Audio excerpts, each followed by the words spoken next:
In the year 2074, time travel has been discovered, but it is illegal, only done by the largest criminal organizations. Since disposing of bodies is impossible in that year, the syndicate uses a time machine to send their assassination targets to the year 2044. The people who execute them are called loopers, working under the leadership of a man from the future named Abe. If the loopers survive until 2074, they will be sent back in time to be executed by younger versions of themselves. This is known as closing the loop. Also in this world, 10% of the population has the telekinesis mutation, but none of them become superheroes. One morning in a sugarcane field in Kansas, a looper named Joe was waiting for his target. When a man appeared, he shot him dead, then collected his reward, which they had hidden under the target's clothes, a stack of silver bars. Joe then drove his car to an abandoned building and cremated the body, which technically didn't exist at that time. After that, he went to a diner and met a waitress named Beatrix who knew Joe's difficulty in learning French.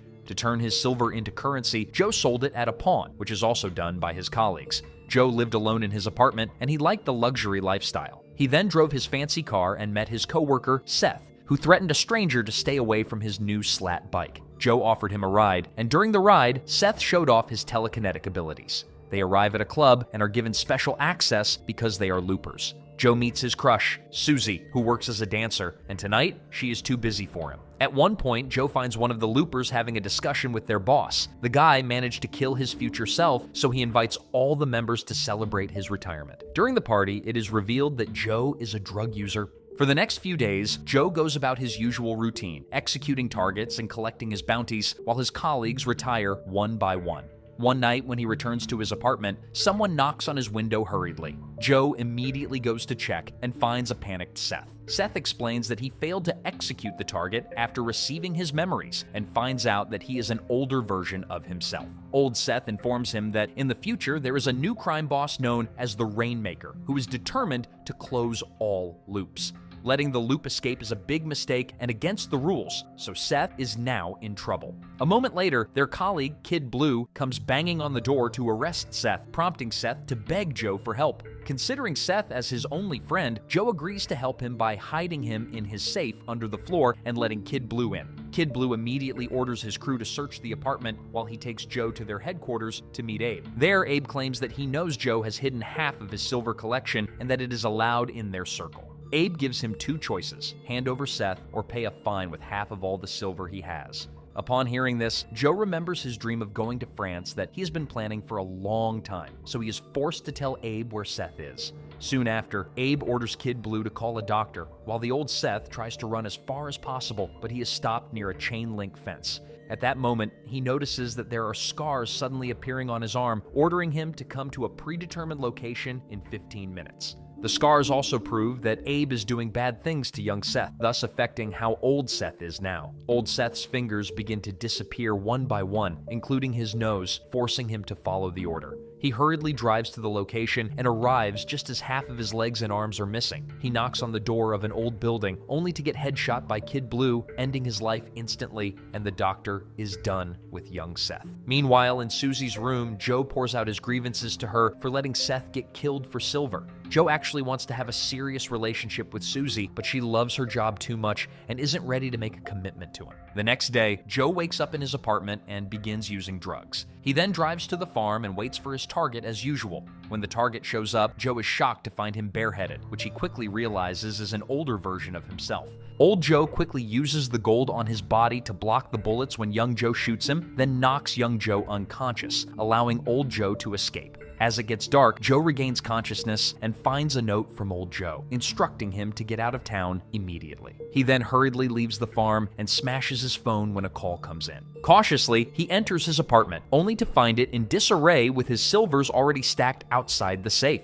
After he finds some money and a gun in his closet, Kid Blue comes to get those silvers, but Joe quickly shoves him into the safe, locking him inside. Joe promises that he will fix everything, but another man soon comes and opens fire, urging him to escape through the window. As he descends the ladder, his hand fails to hold on, causing him to fall from the height. Meanwhile, in the other reality, Joe manages to kill old Joe without a fight, and that is when he realizes that his turn will come in 30 years. The next day, Joe immediately packs up all his silvers and leaves for China instead of France. He plans to spend the rest of his life there. For the first few years after retirement, Joe just drowned in the glamorous life without working. he spent most of his money just to party and do drugs. In the 10th year, his money started to run out, so he decided to work again as an assassin, also robbing jewelry stores. He lived like that until old age, and in the 23rd year, he met his beloved woman, Summer, who motivated him to quit his criminal life. Joe managed to have a serious relationship with Summer in 2 years, so Joe decided to marry her and lived in harmony as a married couple in the countryside until the 30th year. After all, the inevitable finally came. One day when Joe just woke up, he saw a sequence of numbers on his palm, which he got from his partner when the mass execution began.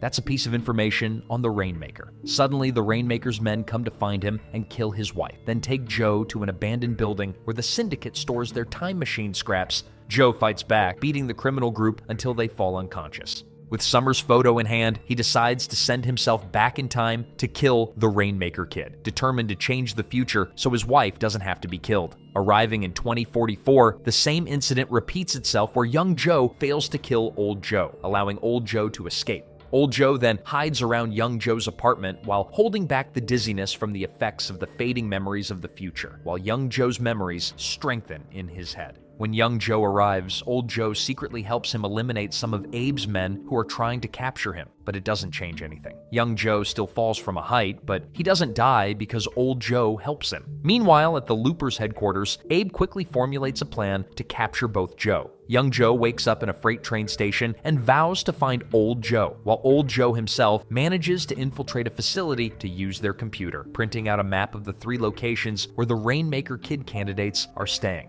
Before old Joe leaves, he notices a scar suddenly appearing on his arm with Beatrix's name, urging him to go to the diner the next day and meet up with young Joe again. Without wasting any time, old Joe explains that despite the paradox in his memory due to young Joe's new experiences, he is certain that young Joe will still meet Summer. Old Joe begins to curse his youthful foolishness and lectures young Joe, assuring him that Summer will save him from the filth of life. Old Joe confirms that the Rainmaker will carry out mass executions to close all loops, and warns young Joe that the Rainmaker is a legend that no one can stop. No one knows where he came from or what he looks like, but according to rumors from some former loopers, the Rainmaker saw his mother get shot. Old Joe then shows young Joe a series of numbers that are his only clue to getting information about the Rainmaker. He assures young Joe that the Rainmaker is currently living in that very county, and old Joe intends to kill him. However, young Joe doesn't care about anything about old Joe, promising to marry another woman, so old Joe won't have to suffer through his memories with Summer, and Summer won't have to be killed because she met him. Knowing this, old Joe immediately beats him and grabs him, but young Joe manages to free himself and rips up part of the map. When Kid Blue and his crew arrive, a shootout ensues, prompting old Joe to flee into a field. Now young Joe is at risk of being caught, so he rides his slat bike to escape into a field, but jumps in the process, saving himself from Kid Blue's pursuit. Joe then follows the location on the map, which turns out to be around a field, the place where a single mom named Sarah lives with her 5-year-old son. The next day, Sarah notices a man watching her house in the field. It's Joe, so with a shotgun in hand, she approaches him and warns him to get off her property, thinking that the man is a hobo. But Joe just ignores her, letting her go back home without causing any trouble. At that moment, Joe begins to experience jonesing, but he tries to keep it in. At Looper headquarters, Abe expresses his disappointment for Kid Blue, who has failed his task again. Kid Blue and Seth are actually Abe's favorite boys, but Abe is a merciless leader, so the cruel punishment is still enforced and Kid Blue is fired. As night fell, Sarah is frightened by the arrival of someone from the darkness, prompting her son to look at her from the window. And that's when he saw Joe come to help her chase away the uninvited guest, keeping her safe. Unfortunately, Joe could no longer hold his jonesing, causing him to collapse. When Sarah went to get a drink of water, her son Sid sneaked out to give Joe a drink. However, Sarah quickly sends him inside, convincing him that Joe is just a sick guy. Meanwhile, in the city, Abe conducts a massive search for both Joe, but finds nothing.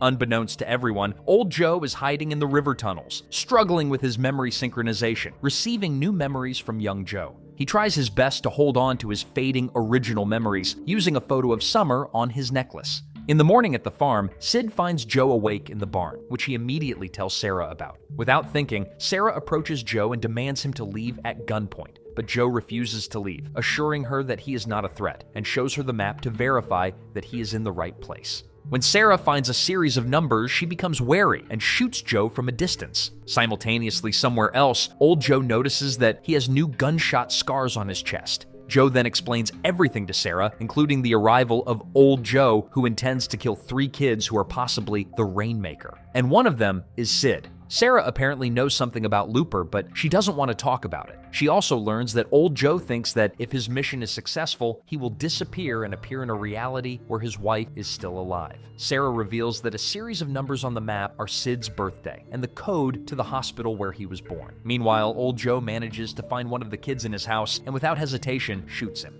He immediately runs away from the place but stops when he remembers Summer, sending him into a sad state. He soon realizes that part of his map is missing. Back at the farm, Joe insists that he doesn't care about Sarah or Sid. He has lost his life. If he succeeds in killing Old Joe, he will get it back, and Sarah is okay with that. As evening approaches, they sit on the porch where Sarah treats Joe's wounds. Joe suggests they get a communication device since he'll be out on guard alone, and that's when Sid approaches Sarah, recommending his toys for them to use. But instead of agreeing, Sarah forbids him from talking to Joe. That night, when everyone is asleep, Sid woke Joe up and invited him into the house. Sid is a smart kid. He built his own robot toys. He showed Joe his frog toy that could make sounds with a wireless remote. At that moment, Sid admitted that Sarah is not his real mother and said that when he was a baby, he saw his real mother killed, while Sarah didn't know anything about it. Joe suggested Sid talk to Sarah, but Sid just ignored him and asserted that Sarah is a liar. Meanwhile, in the city, the search team began to find traces of Old Joe, prompting Kid Blue to immediately move, determined to clear his name.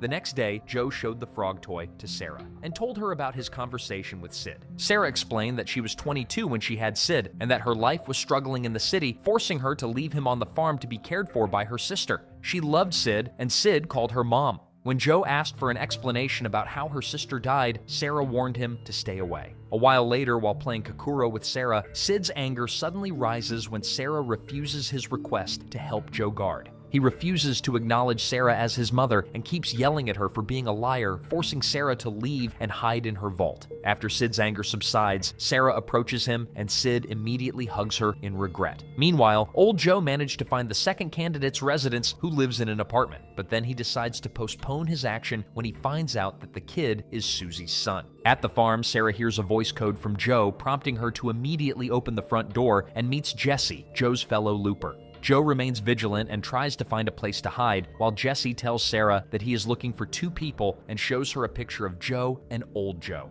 Entering the living room, Jesse decides to sit down and start writing down information from Sarah, and that's when Sid comes out of his room and makes a noise in the kitchen. While Jesse is distracted, Sid leads Joe into a secret tunnel that extends to the side yard of the house, and the 2 remain hidden there. In response to Sid's questions, Joe shares that when he was a child, his mother, a drug addict, sold him to a panhandle gang, but Joe managed to escape and was found by Abe. After Jesse leaves, they exit the tunnel while Kid Blue manages to get CCTV footage of Old Joe's activities. As Sarah begins to feel lonely, she invites Joe into her room and tries to get to know him better. It is soon revealed that Sarah has telekinetic abilities. Although Sarah knows that Joe isn't telling the truth about Old Joe being his loop, Sarah believes his intention to kill Old Joe. Sarah shares that when her sister was killed, for the first time in 2 years, she saw Sid just sitting on the porch, barely remembering who Sarah is. She regrets being the mother who abandoned her son, so she vows to take good care of him, whether he loves her or not. The next day, Joe finds Jesse holding Sarah hostage, so he tells her to sit on the couch and not do anything stupid. Joe asks Jesse to give him a chance to kill Old Joe, and he will get all his silver in return. At that moment, Sid slips down the stairs, which triggers his telekinetic powers. When Joe tries to catch him, Sarah pushes him out of the house. Sid gets up from the floor and screams, causing an explosion that kills Jesse instantly.